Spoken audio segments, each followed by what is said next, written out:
Hi everybody, and welcome back to my channel for another one. Real quick, if you haven't done so already, please make sure you hit the like and the subscribe button and click that notification bell so that way you'll be notified any and every time I post another video. But let's get right into it. I have a lot of information I'm going to go over, and I'm going to still get straight to the point. But if you don't want to watch all the other parts of it, you can just go down in the description and click the timestamp that I'm actually going to provide for you. But let's get right into it. A recent article from Cointelegraph says Indonesia's National Islamic Council declares Bitcoin harm. And this is crazy to me because there's always something or some articles or something going on behind the stage that actually leaks something that makes people have fear, uncertainty, and doubt. You got it, folks.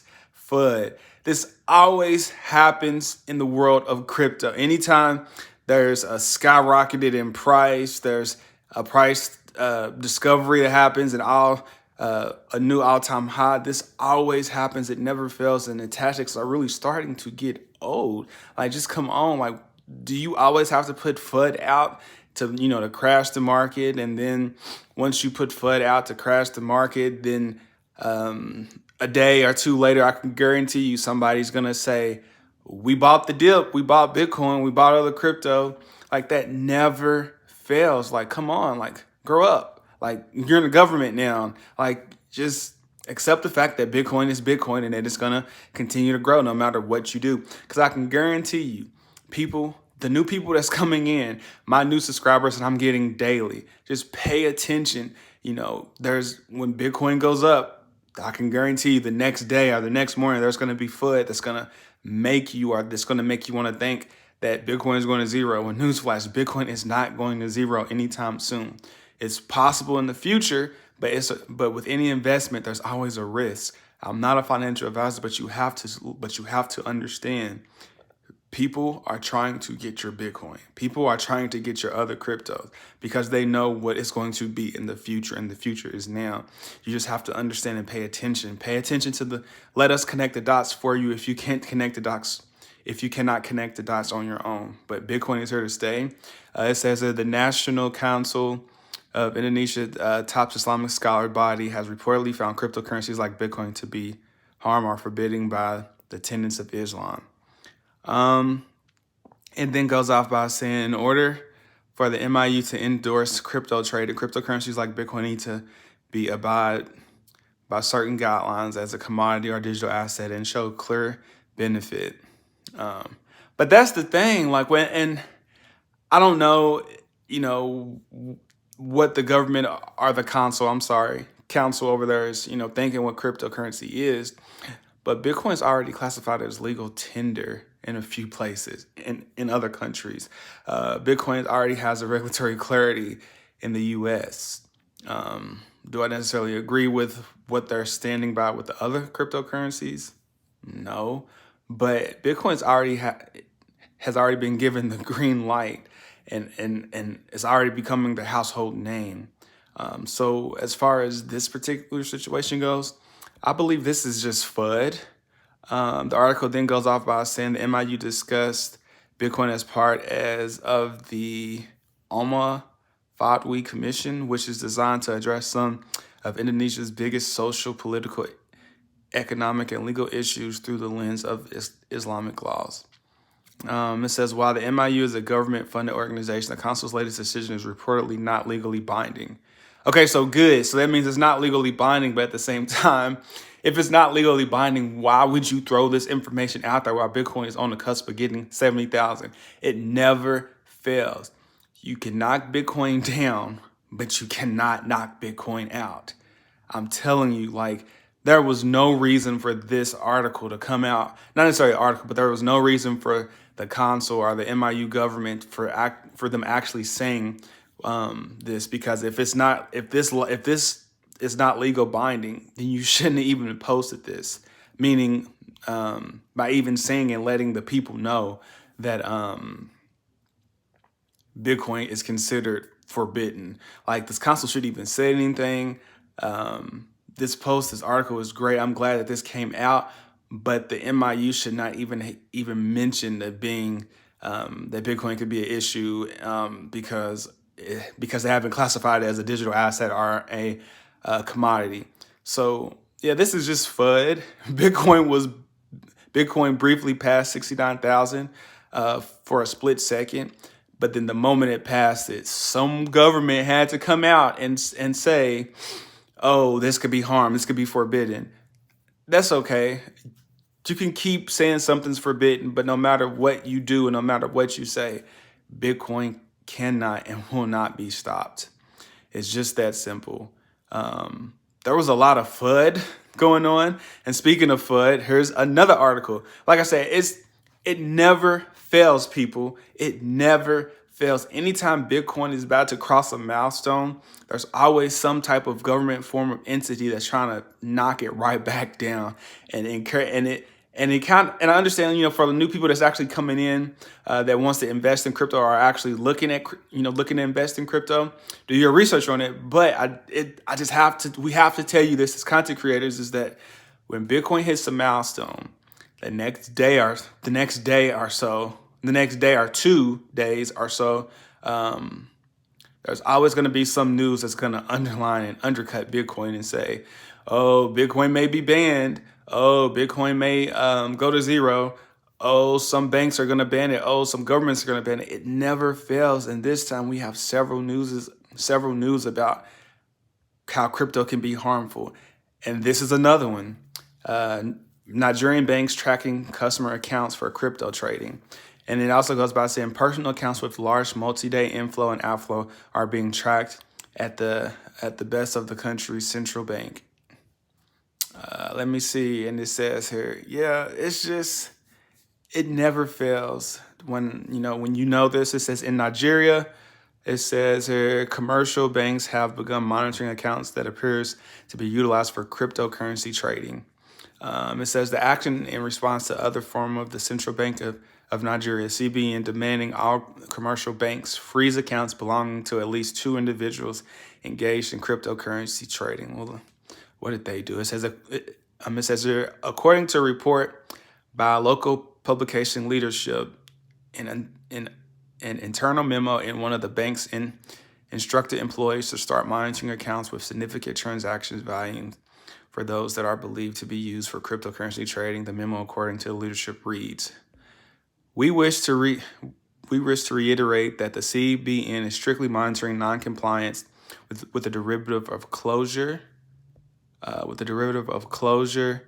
of all accounts involved in cryptocurrency for high impact regulatory sanction. In view of the above, all staff are hereby advised to identify entities transacting in or operating cryptocurrency exchanges within their systems and ensure that search accounts are closed immediately. With this long quote of what they said, this tells me, me being a part of the crypto space for some time now, not just a year, not just 2, but I've been hearing heavy for some time. I just hadn't said anything. I just like to sit back and watch. I'm like, okay, well, let me say something about this. But being a part of the crypto space for a very long time and seeing this particular quote comes out, this doesn't scare me. This doesn't terrify me. This doesn't make me feel some type of way. It may make, you coming in, if you're new to the crypto space, it may terrify you. But what you have to understand is this quote to me is telling me that, hey, you can invest in crypto, but you need to tell us. If you don't tell us, then your account's going to be closed, and then you could not get your cryptocurrency. But that's why I encourage people, if something like this were to happen, if you're going to do something, regardless of what it is, I would highly encourage people to get a hardware wallet. You can get a Ledger or a Trezor. This is a perfect place. This is the perfect time when banks start talking like this. You don't know what they can do to your assets. You don't know what they can do to your money. I actually only keep money in my account only to pay bills. I never keep a large access of funds into my account because you just never know what could happen. The bank could shut down. We can go to negative interest rates and they actually take money out of your account. But then, for those that want to do that, I also highly encourage that you get a hardware wallet, because a hardware wallet you can still literally store your crypto keys on the hardware wallet that gives you access to your crypto on the blockchain. I really encourage people to look into that. Excuse me. It's really something great.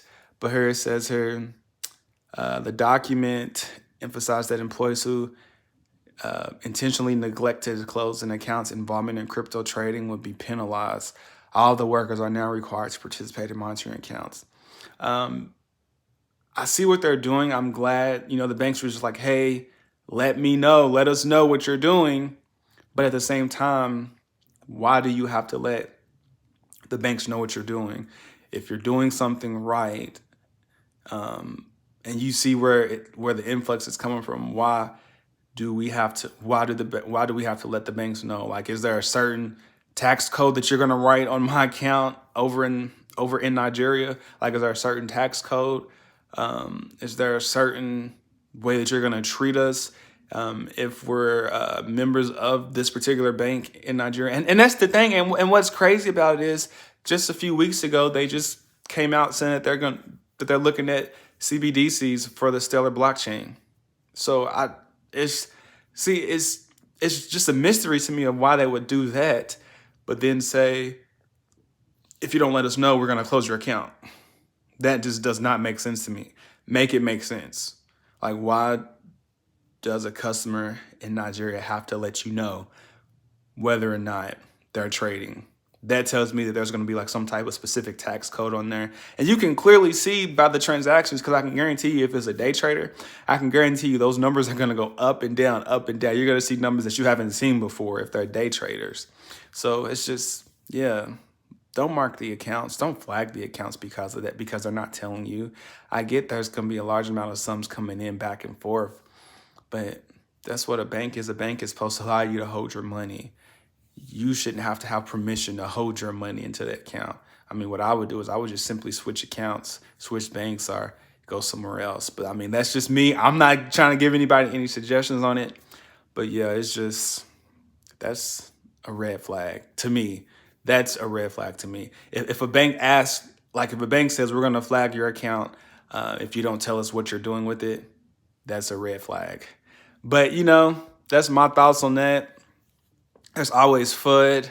Here's a tweet about it saying that the bank died on arrival. Now they're attacking young people who believe in crypto. Sad that in my Naira account I used in supporting family in Nigeria was blocked by the confused CBN yesterday. Once businesses start accepting crypto, it's finished for them.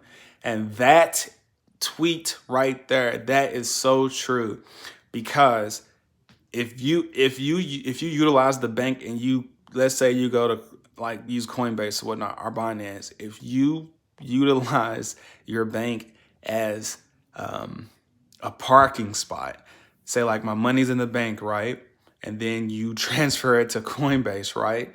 Or Binance, and then you exchange it for whatever currency or whatever, because crypto is currency. So whatever cryptocurrency you want, and then you transfer it to your hardware wallet, like a Ledger or a Trezor, then you don't have to worry about the banks. And then you specifically transact in cryptocurrency to that particular business.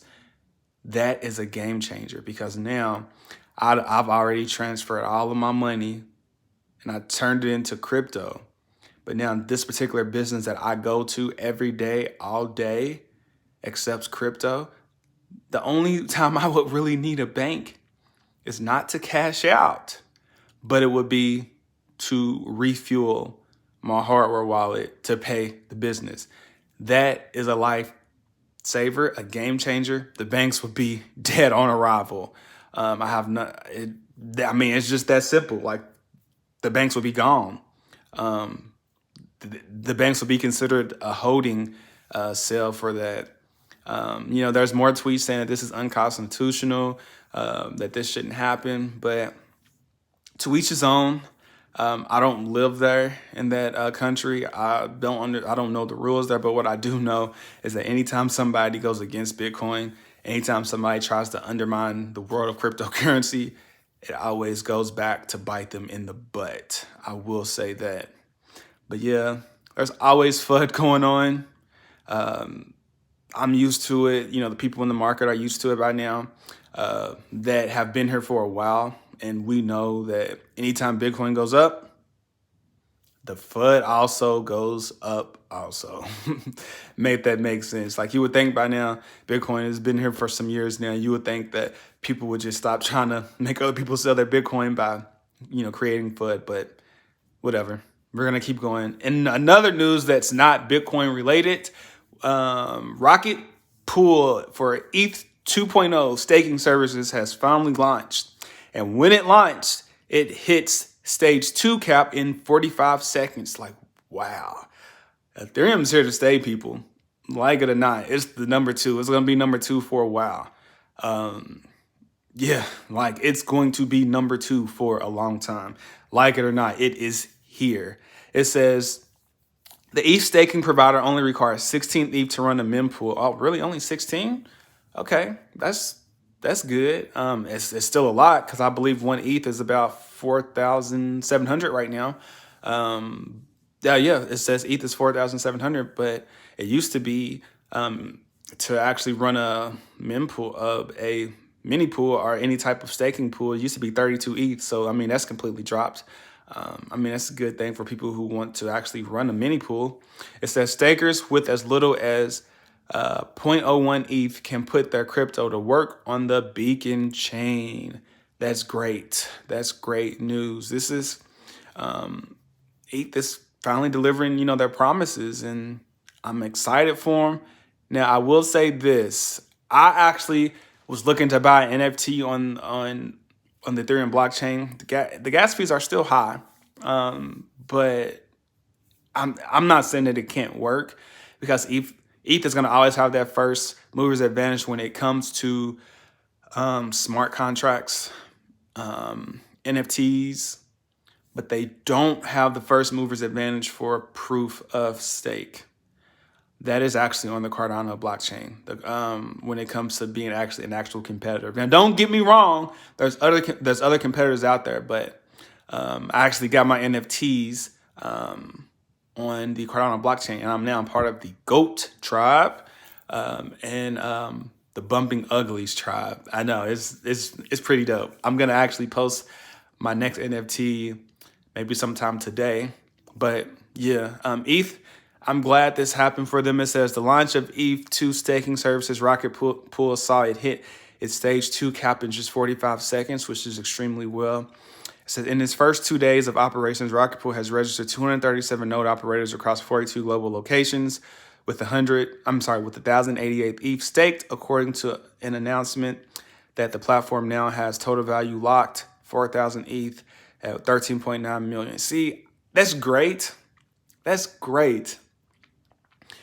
I don't like having my crypto locked up to where I can't touch it. Like, I just don't. Like, I get that, creates the burn factor or the supply shock factor, but just having it locked up to where I can't touch it for maybe a few days or a few years. A few months. I don't like that. And I wish, like, I get every crypto has its issues, but I just don't like that. It says, Rocket Pool aims to become the primary staking infrastructure for Ethereum by providing a decentralized, easy staking network for individuals and businesses, according to the white paper. Yeah, so that's great. I'm not going to go off by saying if I believe that this is considered being decentralized or not, but I will say that when it comes to staking, I do firmly hold, and I do believe, and I wish that they would go to Cardano's feature to where you don't have to lock up your ETH, to where you don't have to lock up your ETH to actually be able to stake it. Like, I want to be able, since it's my crypto and it's nobody else's because it's on a hardware wallet, like, I wanted to be able to buy, sell, and trade my ETH, even if I am staking, and move it out instead of having a centralized party actually hold it.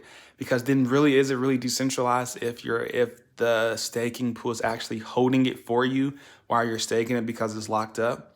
Whereas Cardano's native token asset, ADA, if you're staking it and you're validating the blockchain, you don't necessarily, it's not locked up. Like you can still move it. You'll still get the rewards because at that time it took the screenshot of the epoch, but you can still move it.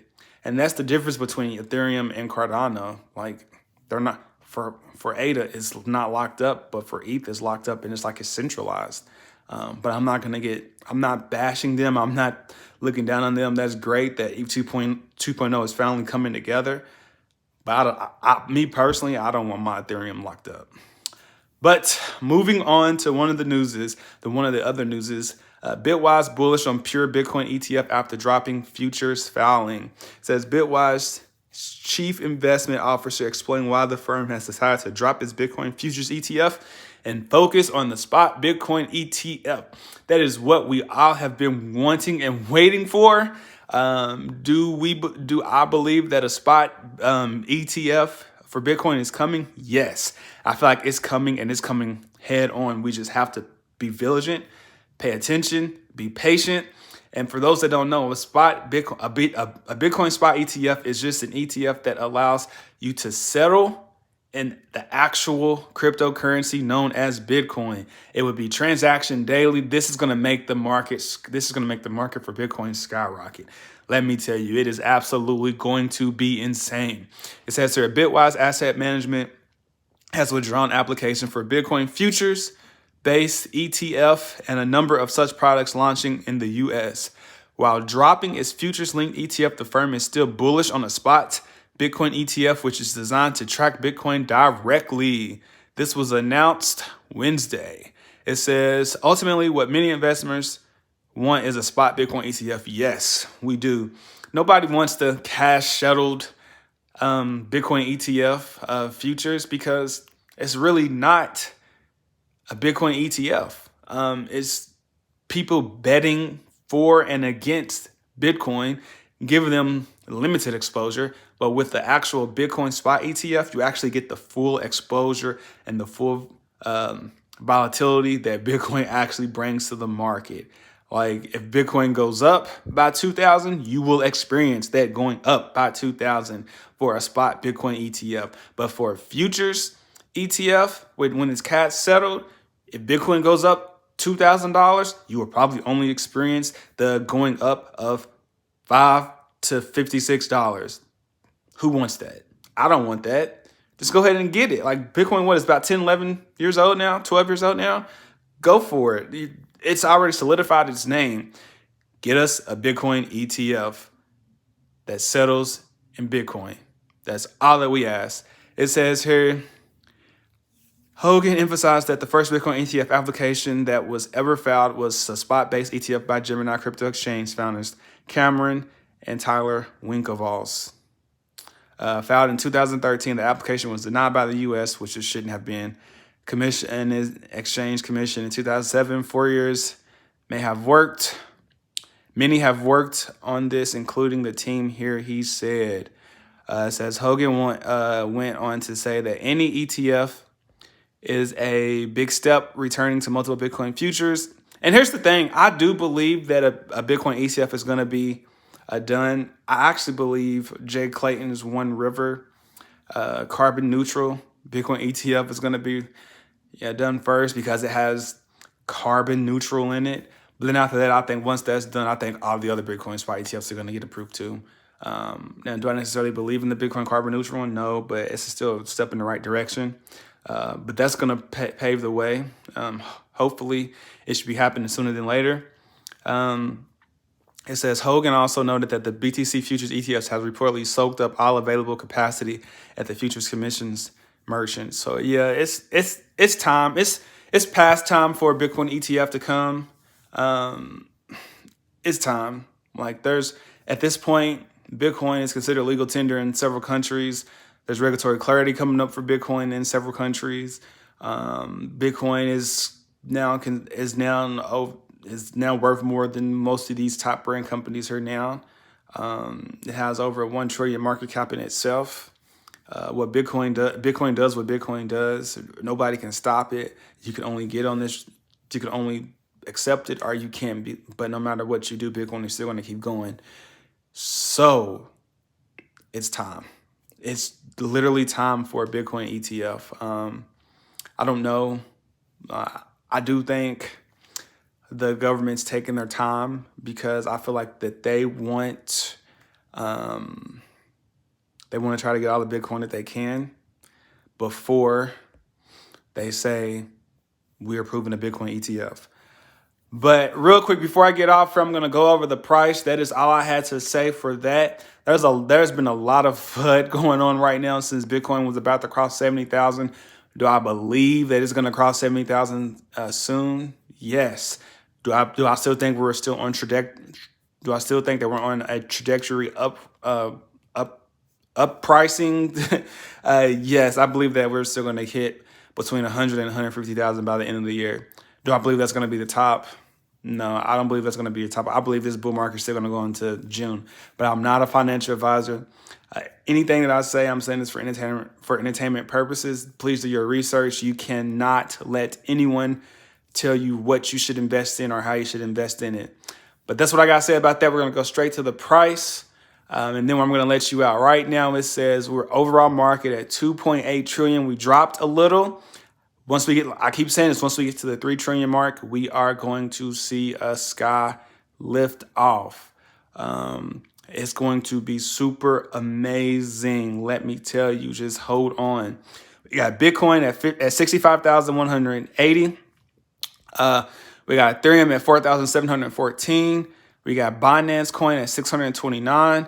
We got Tether, $1. Solana at $241.95. We got Cardano at $2.13. We got XRP at $1.23. Look at that. That was a nice pump that we had yesterday. It went all the way to $1.32, $1.34. We got Polkadot at $49.14. Looks like the market there's still 24-hour market is still in red. USDC $1, Dogecoin 25 cents, heading to the 26 cents. Shiba Inu still at number the 11 spot. Luna at $51.34. We got Avalanche at $88.68. Litecoin, the OG of them all, $267.99. It's up 33.31%. Look at that. And we got Chainlink at $36.46. That is absolutely insane. All right, listen, everybody. If you made it this far, please, please, please, I highly suggest that you watch my previous video that I done. It should be popping up now. But as always, let me know what you think in the comments below about all this FUD happening. As always, like, comment, share, subscribe. As always, stay locked in, stay focused. Peace.